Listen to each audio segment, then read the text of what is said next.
ও baby, বলো baby. ফেসবুকে কোনো মেয়ের দিক তাকাবা না এবং তার ছবিতে লাইকও দিবা না। কে বেবি? ফেসবুকে কোনো মেয়েকে ফ্রেন্ড রিকোয়েস্ট পাঠাবা না এবং কোনো মেয়ে ফ্রেন্ড রিকোয়েস্ট দিলে অ্যাকসেপ্ট করবা না। ওকে বেবি, কম দেখবা, মুভিও দেখবা না, দেখলেও নায়িকাদের দিক তাকাবা না। ওকে, পেপার পড়বা কিন্তু বিনোদন পাতার দিকে যাবা না।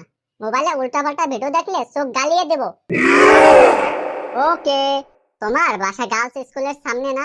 জি, গার্লস স্কুলের সামনে। বাসা চেঞ্জ করো। আর বাবার বাসা এটা। বাড়ি বেঁচে দাও। আর বাবা শুনলে তাহলে মেসে থাকবা। এমন বাড়িতে যে বাড়িওয়ালার মেয়ে নেই, থাকলেও ওই মেয়ের দিক তাকাবা না। ওকে, মনে থাকবে? তো বড় লিস্ট, সব তো মনে নেই। আবারও বলবো? থাক থাক, তো বড় লিস্ট দিয়ে কোনো কাজ নেই। তুমি বরং এমন একটা লিস্ট দাও যে লিস্টে কোন কোন দিকে তাকানো যাবে সেইটাই থাকবে। ভালো বুদ্ধি।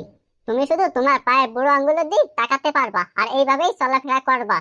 ওকে বেবি, কিস মাই বয়। এই নাও। মা, তো কিছুর পর একটা কিস দিলা, তাও আবার এইভাবে? কিছু বললা? হ্যাঁ বেবি, এখন আসি তাহলে আমি।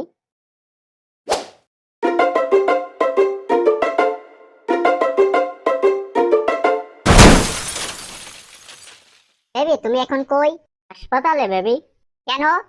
আর কথা শুনে পায়ের বুড়ো আঙ্গুলের দিক তাকিয়ে গাড়ি চালিয়েছিলাম, তারপর আর কিছু মনে নেই, উঠে দেখি হাসপাতালে আছি। সাবধান, নার্সের দিকে তাকাবা না। উফ।